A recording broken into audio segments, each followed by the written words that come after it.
പ്രിയപ്പെട്ടവരെ, നന്ദനൻ മുള്ളമ്പത്തിൻ്റെ കോമാങ്ങ എന്ന ഏറ്റവും പുതിയ കവിതാ സമാഹാരമാണ് നമ്മൾ ഇന്ന് ചർച്ച ചെയ്യുന്നത്.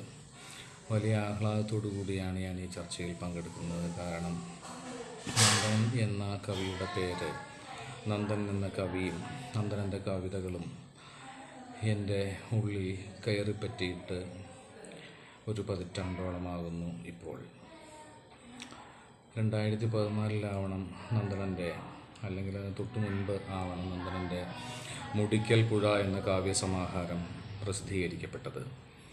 ആ സമാഹാരത്തിലെ കള്ളൂണി എന്ന പേരായ, കള്ളൂണിയെ പറ്റിയുള്ള പേര് തന്നെയാണോ എന്ന് ഓർമ്മയില്ല, ഒരു കവിത എന്നെ സവിശേഷമായി ആകർഷിച്ചതായും ഓർമ്മിക്കുന്നു. ഇപ്പോഴിതാ ഒരു പതിറ്റാണ്ടിന് ശേഷം നന്ദനൻ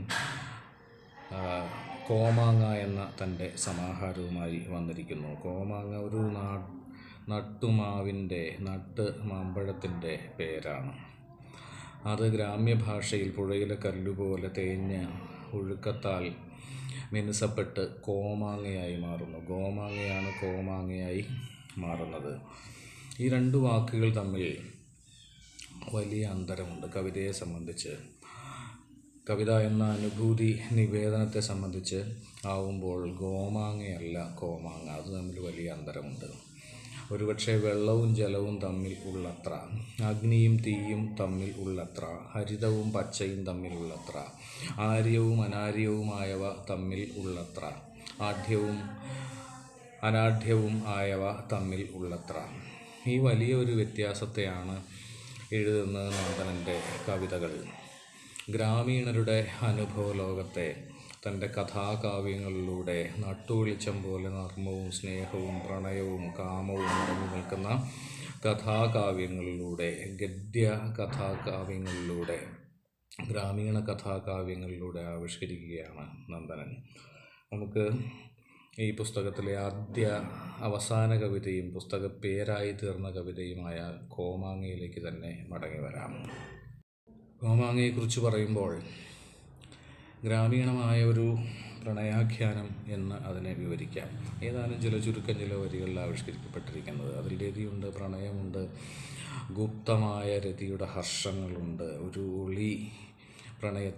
ഒളിവിൽ സംഭവിച്ച ഒരു പ്രണയത്തിൻ്റെയോ രതിയുടെയോ അടക്കാനാവാത്ത ആനന്ദമുണ്ട് ആ കവിതയിൽ. ഇതെല്ലാം ഒരു കോമാങ്ങയെ പറ്റി പറഞ്ഞുകൊണ്ടാണ്.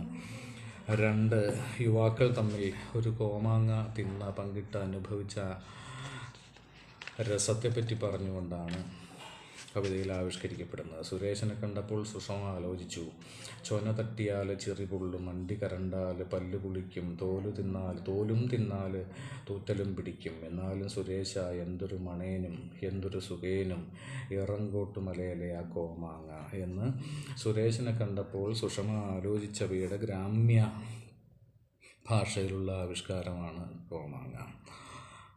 ആ കോമാങ്ങയുടെ രസം നമ്മുടെ സംസ്കൃത കാവ്യ മീമാംസകരൊക്കെ പറഞ്ഞു വരുന്ന ശൃംഗാരം എന്ന രസം ആണെന്നും രതിയുടെ രസമാണെന്നും, ഒരു രതിസുഖസാരമാണ് ഈ കവിതയിലൂടെ ഗ്രാമ്യ ഭാഷയിലും ഭാഷണത്തിലും കൂടി ആവിഷ്കരിക്കപ്പെട്ടിരിക്കുന്നതെന്നും ഒറ്റ വായനയിൽ തന്നെ വായനക്കാർക്ക് ബോധ്യമാവുന്നു. അത് കാവ്യാനുഭവമായി അവരിൽ പരിണമിച്ചെത്തുകയും ചെയ്യുന്നു. കാവ്യാനുഭവം എന്നത് എത്ര ഋജുവാണ്, സരളമാണ്, എത്ര സരളമായ ഒരു സംവേദനത്തിൻ്റെ പേരാണ് എന്നുകൂടി ഈ കവിത പറയുന്നുണ്ട്. ഈ കാവ്യശൈലി ഒരുപക്ഷെ നമ്മുടെ നാടൻ പാട്ടുകളിലൂടെ, നാടൻ കവിതാ പാരമ്പര്യത്തിലൂടെയാണ് മലയാള കവിതയിലേക്ക്, നന്ദനെ പോയിട്ട് കവിയിലേക്ക് എത്തിച്ചേർന്നത് എന്നും കാണാം. മാമ്പഴത്തിൻ്റെ മുലമണം എന്നെഴുതിയിട്ടുണ്ട് നമ്മുടെ ഒരു കവി മുൻപ്.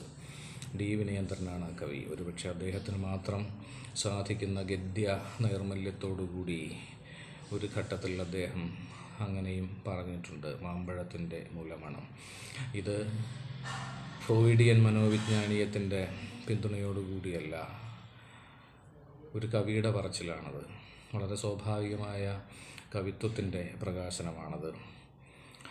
തൻ്റെ മാമ്പഴം എന്ന വൈലോപ്പിള്ളി കവിത വായനയിൽ വിജയൻ മാഷ് വലിയ മനഃശാസ്ത്ര വിജ്ഞാനീയത്തിൻ്റെ സന്നാഹത്തോടുകൂടി മാമ്പഴം എന്നാൽ ഒരു സ്ഥാനപ്രതീകമാണ്, എന്ന് സ്ഥാപിച്ചിട്ടുള്ളതും നമുക്കറിയാം.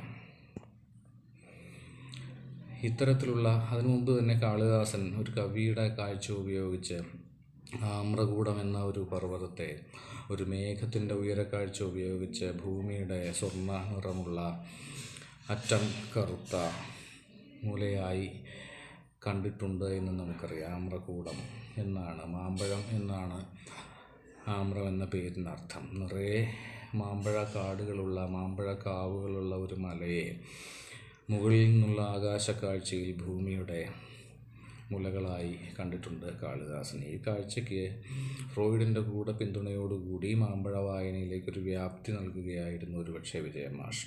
പക്ഷേ ഇത്തരം അറിവുകൾ, ഇത്തരം അന്തർജ്ഞാനങ്ങൾ ഗ്രാമീണ മനസ്സിനും കവ്യ മനസ്സിനും സഹജമാണ്. പലപ്പോഴും അവർ ഒരു അന്തർജ്ഞാന ദീപ്തിയാൽ എന്നോണം സത്യം ഗ്രഹിക്കുന്നു. ബന്ധങ്ങളുടെ വൈകാരികതയുടെ, മനുഷ്യ വൈകാരികതയുടെ ഊടുപാതകളിലൂടെ വളരെ പെട്ടെന്ന് അതിൻ്റെ ഉള്ളിലേക്ക് കടന്നു ചെല്ലാൻ ഒരു കവിക്ക് ആകുന്നു. ഇത്തരത്തിലൊരു കടന്നു ചെല്ലലിൻ്റെ കവിതയാണ് കോമാങ്ങ. ഒരു ഉദാഹരണം പറഞ്ഞുകൊണ്ട് ഇക്കാര്യം വ്യക്തമാക്കാൻ ശ്രമിക്കാം. ഏറ്റവും പ്രസിദ്ധമായ നമ്മുടെ നാടൻ പാട്ടുകളിൽ ഒന്നാണല്ലോ നേരം പോയി നേരം പോയി പൂക്കൈത മറപറ്റി കാനംകോഴി കൊളക്കോഴി തുള്ളി തുള്ളി ചാടുന്നേ ഏനിവിടെ വന്നേ പിന്നെ കെട്ടാപ്പുര കെട്ടിച്ച് വെട്ടാക്കുളം വെട്ടിച്ച് അരത്തൊണ്ട് കള്ളും തന്ന് അരമുറി കരിക്കും തന്ന് കൊല്ല കൊല്ലിനിയെ എന്ന അധസ്ഥിതൻ്റെ പണിയാളൻ്റെ വിലാപം. ഈ കവിതയിലെ ആദ്യ വരികൾ നേരം പോയി പൂക്കൈത മറപറ്റി എന്നാണ്. ഈ പൂക്കൈത അല്ല എന്നും അത് സൂര്യൻ്റെ പരോക്ഷ ഭാഷയിലുള്ള, പ്രതീക ഭാഷയിലുള്ള ഗ്രാമ്യഭാവനയിൽ കൈത പരിണമിച്ച് അസ്തമയ സൂര്യനായി മാറുന്നതാണെന്നുമുള്ള അറിവ്. കവിത ഒരുതരം അറിവാണ്, ഒരുതരം ജ്ഞാനമാണ്. ഈ ജ്ഞാനം സാധ്യമാകുന്നത് ഗ്രാമീണ ഭാവനയുടെ നൈസർഗികതയിലാണ്. കൈത മറപറ്റി എന്ന് പറഞ്ഞുകൊണ്ട് സൂര്യൻ മറപറ്റി എന്ന്, കൈതപ്പൂവിൻ്റെ നിറവും ശോഭയുമുള്ള സൂര്യൻ മറപറ്റി, സൂര്യൻ അസ്തമിച്ചു കഴിഞ്ഞു. വൈകുന്നേരത്തെ ഗ്രാമീണാന്തരീക്ഷത്തെ പുനരാവിഷ്കരിച്ചുകൊണ്ട് കാനംകോഴി കൊളക്കോഴി തത്തിച്ചാടുന്നേ എന്നിങ്ങനെ ഒരു ഗ്രാമീണ സന്ധ്യയുടെ അനുഭവത്തെ സൂര്യൻ എന്ന പേരുപോലും വാക്കുപോലും ഉപയോഗിക്കാതെ കൈതപ്പൂ മറപറ്റി, നേരം പോയി പൂക്കൈത മറപറ്റി എന്ന വാക്കുകളിലൂടെ അത്യന്തം കാവ്യാത്മകമായി ആവിഷ്കരിച്ച ആ ഗ്രാമീണ കവിയുടെ പാരമ്പര്യമാണ് നന്ദനൻ്റെ കവിതകൾക്കുമുള്ളത്. നട്ടുവെളിച്ചം പോലെ നന്മ നിറഞ്ഞ നിഷ്കളങ്കരായ എല്ലാത്തരം മാനുഷിക ദൗർബല്യങ്ങളും ഉള്ള ഒരു കൂട്ടം മനുഷ്യരെ, അവരുടെ കഥകളെ, അവരുടെ ജീവിത സന്ദർഭങ്ങളെ ആണ് നന്ദൻ ആവിഷ്കരിക്കുന്നത് കോമാങ്ങയിലെ കവിതകളിലൂടെ. സമാഹാരത്തിലെ ഏറ്റവും ശ്രദ്ധേയമായ ഒരു കവിത, മറ്റൊരു കവിത എന്ന് പറയുന്ന കുടുക്കയാണ്. ഒരു കുടുക്ക കൈമാറ്റം ചെയ്യപ്പെട്ടതിനെപ്പറ്റി, ഒരു കുടുക്ക പൊട്ടിയതിനെപ്പറ്റി പറഞ്ഞുകൊണ്ട് ഒരു ജീവിത കഥാസംഗ്രഹം, 2 പേരിൽ അനുരാഗവും ദാമ്പത്യവും അങ്കുരിച്ചതിനെപ്പറ്റി പറയുന്ന, നമ്മൾ ഇന്ത്യൻ പാരമ്പര്യത്തിൽ, ബൃഹത്തായ ഇന്ത്യൻ പാരമ്പര്യത്തിൽ അല്ലെങ്കിൽ വരേണ്യ ഇന്ത്യൻ പാരമ്പര്യത്തിൽ ശരീരത്തെ ഒരു മൃണ്മയമായ പഞ്ചരമായി ഉടയുന്ന ഒരു മൺകുടമായൊക്കെ കാണാറുണ്ട്. കുടത്തിൻ്റെ വില എന്ന പി. കുഞ്ഞിരാമൻ നായരുടെ കവിത, മൃണ്മയ ശരീരമെന്ന മൺകുടത്തെക്കുറിച്ചുള്ള ദാർശനിക കൽപ്പനകളെല്ലാം ഇന്ത്യൻ പാരമ്പര്യത്തിലുണ്ട്.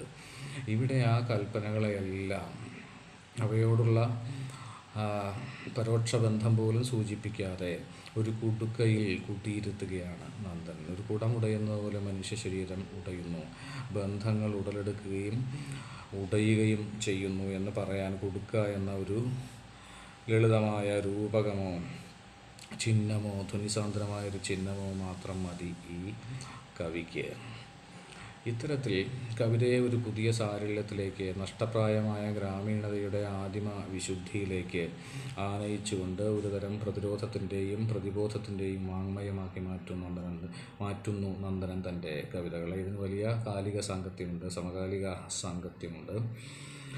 മലയാള കവിത ആർജിച്ച വികാസത്തിൻ്റെയും പരിണാമത്തിൻ്റെയും അയവുകളുടെയും സ്വാച്ഛന്ദ്യത്തിൻ്റെയും ഒരു സവിശേഷ വിധാനത്തെയാണ് ഈ കവിതകൾ അടയാളപ്പെടുത്തുന്നത്. ഞാൻ വലിയ ആഹ്ലാദത്തോടുകൂടി നന്ദനനിലെ ഗ്രാമീണ ജീവിത നിരീക്ഷകന് ഇനിയും ഇത്തരം കവിതകളിലൂടെ, ഒരുപക്ഷെ ഇതിൽ നിന്ന് വ്യത്യസ്തമായ കവിതകളിലൂടെ മറ്റൊരു കാലത്ത് ഈ പതിറ്റാണ്ടിൻ്റെ മറ്റൊരു അറ്റത്ത് നിന്നുകൊണ്ട് വീണ്ടും മലയാള കവിതയെ തന്നിലേക്ക് അതിൻ്റെ ശ്രദ്ധയെ ആകർഷിക്കാൻ സാധിക്കട്ടെ എന്ന് ആത്മാർത്ഥമായി ആശംസിച്ചുകൊണ്ട് ആഗ്രഹിച്ചുകൊണ്ട് നിർത്തട്ടെ. നന്ദി, നമസ്കാരം.